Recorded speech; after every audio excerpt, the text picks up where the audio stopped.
There can be no doubt that the best team on the ground today was the Port Adelaide Football Club, and I congratulate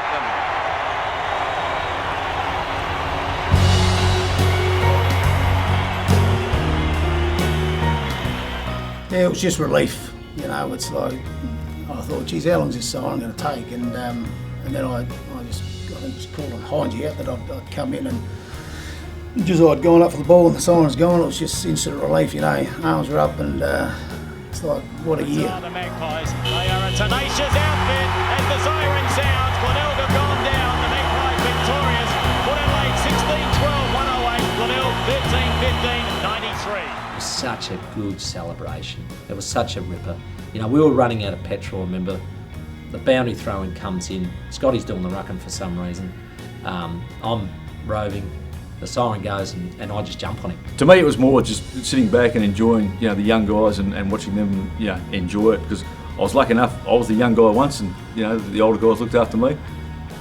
The wheel had turned 10 years, and I was the veteran, just enjoying the youngsters. Being a Port Adelaide boy who played, you know, junior footy out here in the development squads from, you know, under 13s, 14s, 15s, and playing a Premiership for the Maggies, just amazing. You know, we call ourselves a family, and that's why we're such a tight, close-knit football club. And you know, we still stick together on and off the field today, and that's a good thing. You know, mates forever. Yeah, you knew that you were pleasing so many people, and achieving 3 in a row was a very hard feat in any era of footy. So that was awesome in itself, but the fact, you know, there'd been so much building up to the game that you knew that you were helping to probably justify the bid that we made for the AFL.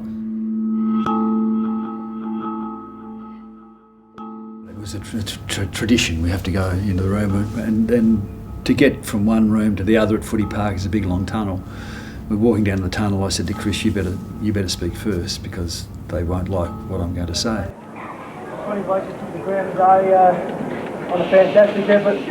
There hasn't been much between us all year, and I guess there's a fair bit of animosity when we reach the, you know, when we played each other.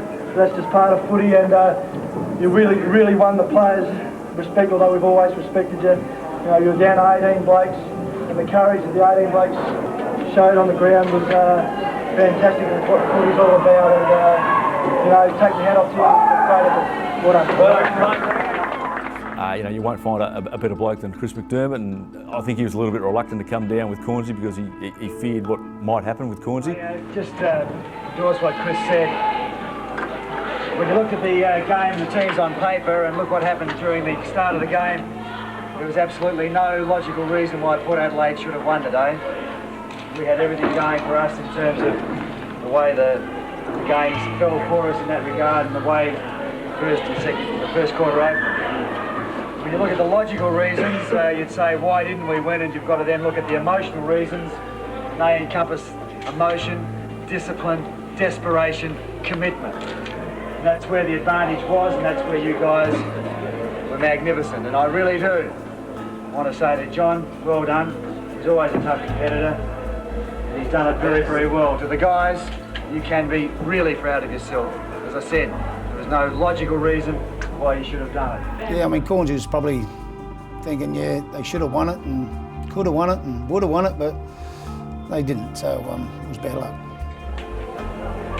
Well, I want to tell you that you want to enjoy this moment for what it is, because the good times are well and truly gone.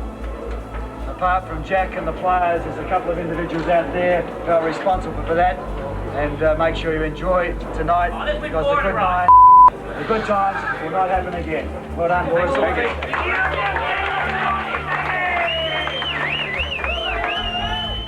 It didn't really bother me too much, or as someone yelled out, you know, we'll win 4 in a row next time. We all knew Graham Corn said some weird things, you know, and he probably didn't mean to say what he actually said, but when it came out, we just thought, do you have a dump bundle? It's probably one of those circumstances that you look back now as time's flown by, and you look back at here's a guy who was so super critical of Port Adelaide, so super critical of the AFL, etc., etc. He's there as the Crows' first coach, and you know, I got to play under him there, and watch him strut around like a bantam rooster. He was the big show in town. But you know, if he knew he was going to be coach, if he knew how good AFL football would have come, would he have said that? Maybe one day he might just say, you know, that Port Adelaide mob, they just might have something in terms of foresight and where the game's going, and in terms of the future, and the good of the game is what's at their heart more than anything else, rather than, you know, self-interest.